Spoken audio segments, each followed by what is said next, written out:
j'avoue que là, je procrastine cet épisode depuis quelques temps parce que je savais pas forcément comment l'aborder et c'est là que je sais qu'en fait, je tiens peut-être une bonne vidéo. On va parler d'un livre qui m'a rendu très très triste. Et tellement triste que j'ai presque pas voulu terminer sa lecture. Et je me suis dit que je devrais le faire pour la simple et bonne raison que c'est aussi ça le podcast. Donc on se retrouve aujourd'hui pour parler d'une nouvelle lecture.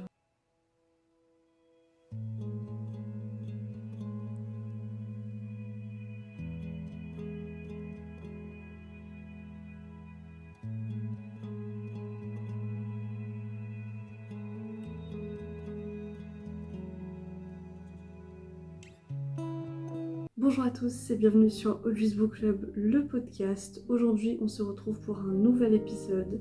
On est en novembre et en fait, j'avais une idée de thème. Mon thème, c'était de travailler sur la mémoire. C'est pas forcément le thème le plus joyeux, mais c'est ce que j'avais envie de faire. Pour ce faire, j'ai eu quelques petites lectures. J'avais envie de me concentrer sur des lectures asiatiques, sur ce thème de la mémoire. Et le livre que je vais présenter aujourd'hui, il est en fait de base fait pour ce thème-là. Sauf que, en cours de route, cette lecture a été assez difficile à lire et ça m'a fait penser à plein d'autres choses. Donc déjà, je vais juste parler un peu du résumé et de l'histoire, mais on va commencer d'abord peut-être par parler de ce qui m'a travaillé. C'est que j'ai l'impression que déjà j'ai beaucoup de mal avec les lectures tristes et je m'en rends compte vraiment maintenant, après avoir lu ce livre-là, à quel point j'ai du mal avec les lectures tristes et profondes dans ce style-là. Et je me demandais même si c'était pas juste un fait général en ce moment. Je sais pas trop comment vous vous sentez par rapport à ça, mais c'est un petit peu ce qu'on va explorer aujourd'hui. Donc comme d'habitude, vu que je suis là pour parler de livres, on va commencer par présenter ce livre, pourquoi je l'ai trouvé quand même très bien, et ensuite on va arriver sur cette réflexion. Alors, on commence tout de suite. Le livre que j'ai lu pour le premier épisode de ce mois de novembre sur les mémoires, je sais pas encore si on va en faire d'autres sur ce thème-là, c'est celui-là. Pour que chantent les montagnes. Je ne vais pas essayer de prononcer le nom de famille parce que j'ai pas envie de butcher la langue vietnamienne, mais c'est un roman vietnamien qui a reçu le prix du meilleur roman de la sélection 2025. Oui, je suis le genre de personne qui tombe à cause de ce genre de sticker et qui achète. Mais voilà, j'ai vu que c'était sur l'Asie, j'aime bien l'idée de la mémoire, j'aime bien ce genre de thème, donc je m'étais dit, ok cool. Je vais commencer par vous lire le résumé. Alors, Vietnam, 1972. Depuis leur refuge dans les montagnes, la petite Hong, je le prononce à la chinoise, pas sûre de comment on le prononce, et sa grand-mère regardent Hanoï brûler sous les feux des bombardiers américains. La guerre vient de faire une entrée brutale dans leur vie, pourtant, malgré la destruction, le quotidien reprend son cours. Des colonnes de fumée s'élèvent, des abris de fortune, les éclats de rire des enfants résonnent, et les vétérans reviennent du front. Mais derrière la joie des retrouvailles, Hong entrevoit déjà les sombres souvenirs qui pourraient déchirer sa famille comme les souffrances déchirent sa patrie depuis des décennies. Je pense que vous voyez déjà, c'est très très triste. On suit deux personnages principalement, donc la grand-mère et Hong. Et en fait, on a la grand-mère qui va raconter à Hong comment s'est déroulée la guerre, comment on en est là aujourd'hui, comment elle est née. Et forcément, on a plein d'éléments sur le Vietnam en 1972 et c'était pas facile à lire. De base, en fait, ce que je voulais faire avec cet épisode, c'était vraiment de faire une recherche approfondie sur le Vietnam et j'avoue que je n'ai pas encore pris le temps de le faire tout simplement parce que ce livre m'a bouleversée. Cette histoire, elle était quand même très poignante. On a vraiment une dynamique de mémoire, donc c'est pour ça que ça m'avait intéressée, c'est pour ça que je voulais en faire quelque chose, puisqu'on a cette grand-mère qui raconte son histoire, son vécu, le vécu de ses enfants à sa petite fille. Et c'est assez poignant, au point où vraiment je me suis sentie transportée dans l'histoire. Forcément, c'est pas très facile à lire, on parle de bombardement, leur ville est bombardée et elles vont devoir s'enfuir. Et la grand-mère, au fil de l'histoire, va devoir faire un peu de la contrebande pour faire en sorte que sa petite fille ait une vie presque normale malgré tout ce qui se passe la grand-mère va revendre certaines choses, se faire de l'argent dessus, enfin un peu comme du troc on va dire, pour pouvoir permettre à sa fille d'avoir des livres qui sont potentiellement interdits au Vietnam, des petits objets, etc. Mais en faisant ça, bon, déjà la petite fille va se retrouver un peu mise à l'écart, parce que forcément là on est dans une situation de crise, toutes ces personnes qui ont une certaine richesse vont être prises comme cible pour complicité, etc. Et la grand-mère, elle a vraiment un réseau de fous. Et ça, c'est vraiment pour qu'elle puisse aussi survivre. Là, j'ai parlé que des objets, mais il y avait aussi beaucoup de nourriture qui avait été échangée dans son métier. En grandissant, en fait, la petite fille, elle va avoir contact avec des oncles qui vont revenir du front, qui vont lui raconter des choses sur ses parents à elle qu'elle ne connaît pas, puisque eux-mêmes ont dû partir. Il me semble qu'ils étaient médecins, donc ils ont dû partir. Et jusqu'alors, ils ne sont pas revenus. Et ce qui était très difficile dans ce livre, c'est que à chaque chapitre que je lisais, il arrivait quelque chose de pire à nos deux personnages ou les membres de la famille en général. Et ça m'a pris, alors je l'ai acheté en juillet, puisque ça fait depuis juillet que j'ai ce thème de prévu. Donc je l'ai acheté en juillet, je l'ai terminé la semaine dernière, pour vous dire à quel point ça m'a vraiment pris du temps parce que c'était assez bouleversant. En fait, c'est pour ça que je tiens à soulever que ce livre il est très bien, parce que l'écriture elle est vraiment très fluide. On est embarqué dans l'histoire même après avoir arrêté quelques temps, je savais où j'en étais. J'aime beaucoup comment c'est écrit, de voir la vie de cette grand-mère et cette petite fille, mais ce qui se passe entre, la guerre malheureusement, c'est vraiment très difficile. C'est très difficile à lire et comparé à d'autres livres que j'ai pu présenter en début d'année, en janvier, notamment celui, je crois que c'est Homeseeking que ça s'appelait, de Carissa Chen. Si jamais vous n'avez pas vu l'épisode, je vous renvoie à un des premiers épisodes que j'ai fait en début d'année. C'était l'histoire de deux personnages qui se retrouvent 30 ans ou 40 ans après avoir été séparés pendant le conflit communiste nationaliste en Chine et toute l'occupation japonaise de la Chine. Et pour autant, ce livre-là était plus digeste parce que je trouvais qu'on était plus en surface sur les éléments de la guerre, contrairement à celui-là qui ne mâche même pas un peu ses mots, qui essaye même pas de tourner les choses. C'est du pur, du dur et soit ça passe, soit on aime ça, soit on n'aime pas du tout. Et moi, pour le coup, j'ai eu vraiment beaucoup de mal. Après avoir terminé ce livre, voilà, je savais pas trop comment l'aborder, je voulais vraiment faire quelque chose, mais en même temps j'avais peur de pas avoir assez de connaissances sur le Vietnam pour pouvoir m'avancer, parce que c'est vrai que pour la Chine ça va, j'en parle puisque je connais plutôt bien. Et j'avais envie de faire honneur à ce livre. Et j'ai l'impression d'avoir un peu failli à ma tâche parce que je trouve qu'il est magnifique, juste c'était trop difficile pour moi. Et si vous me suivez depuis quelques temps, vous pouvez voir même que j'ai très peu de lectures de ce style-là. J'ai très peu de lectures, de trucs qui font peur, etc. J'aime pas du tout ce genre de sentiment. J'aime bien les choses un peu légères. Ce qui m'amène à une problématique que j'ai trouvée, un truc qui m'interroge un petit peu ces derniers temps.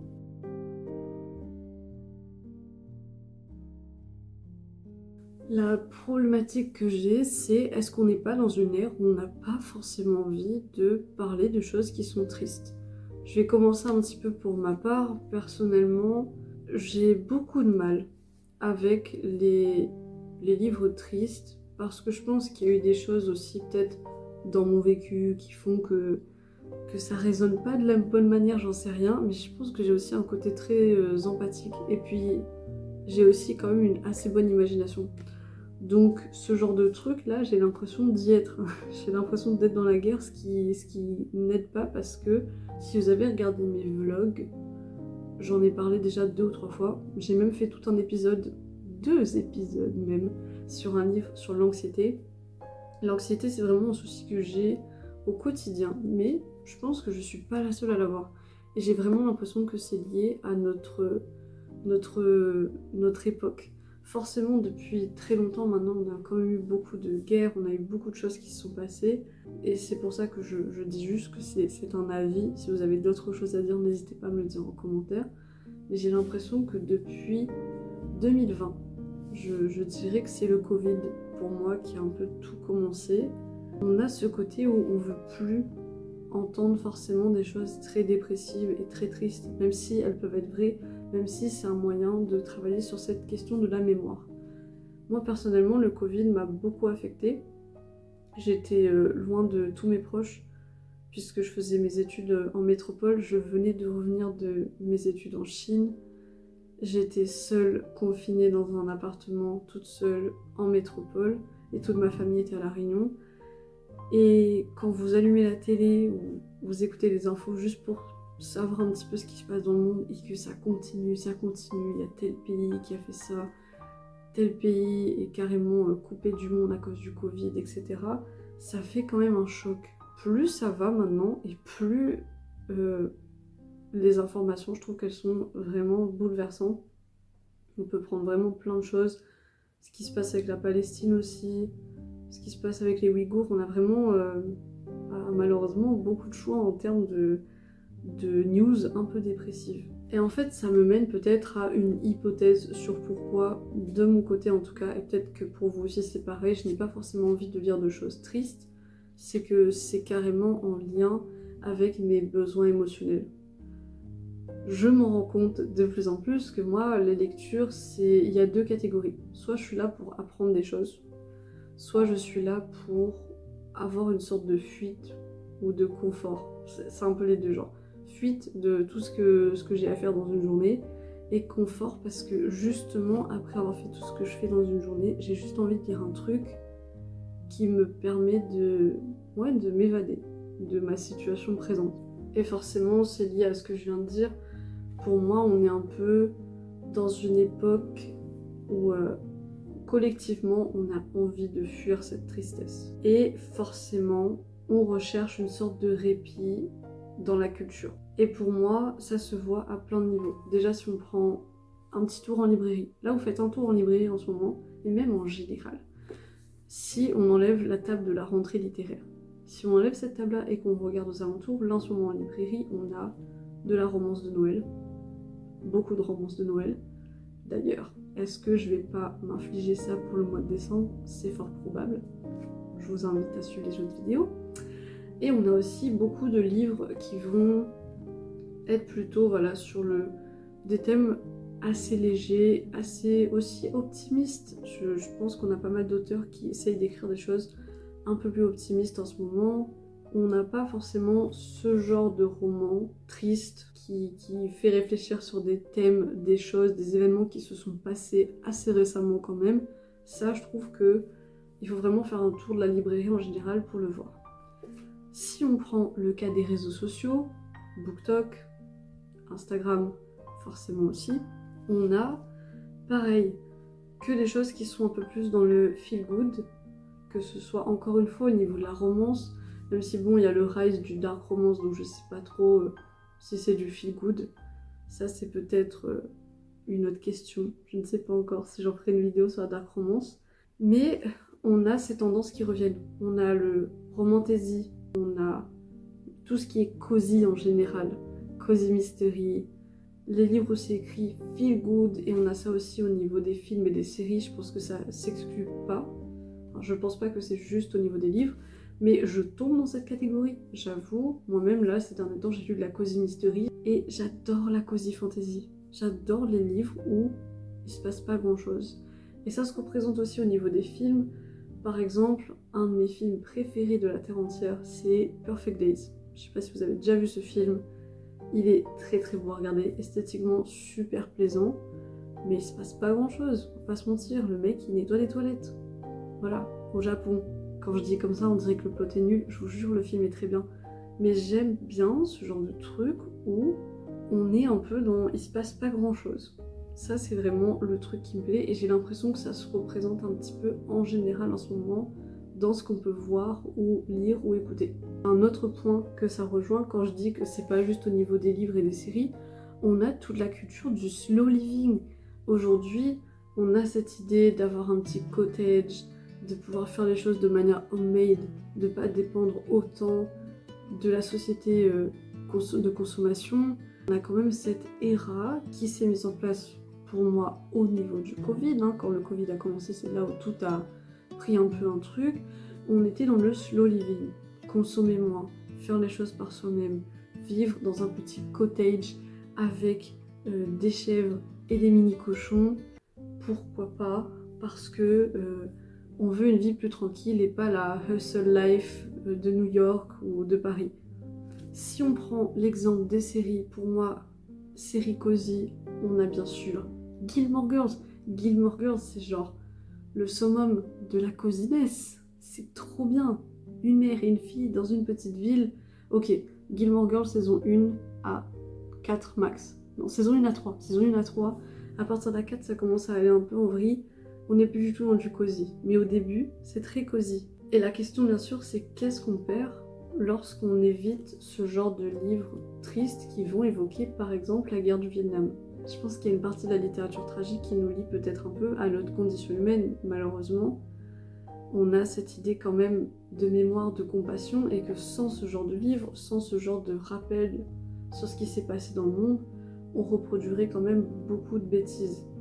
Même si j'ai l'impression qu'on en reproduit déjà, peut-être que certains devraient se cultiver un peu, lire un petit peu. Daisy Buchanan, dans son livre sur l'anxiété, que j'avais présenté d'ailleurs en 2 épisodes, qui expliquait qu'elle avait l'impression qu'on était dans cette ère aussi où on ne voulait pas faire face à ce genre de livre difficile, surtout quand on est face à notre anxiété. Mais que le souci, c'est que si on ne lit pas de choses sur ce thème-là, par exemple, moi je suis pas forcément très calée sur le Vietnam, grâce à ce livre j'en ai appris un petit peu plus sur comment ces personnes ont pu vivre cela, et je sais bien ce que vous allez dire, certains vont me dire « mais t'as pas besoin de lire » ou de voir un film dessus pour comprendre comment la personne l'a vécu, mais quand même, je trouve que ça permet de vivre d'une certaine manière la douleur à distance, de comprendre vraiment des réalités qu'on ne vit pas nous-mêmes, et bien sûr d'avoir ce devoir de mémoire. Et maintenant, forcément, on se demande mais comment on fait pour lier les deux sides.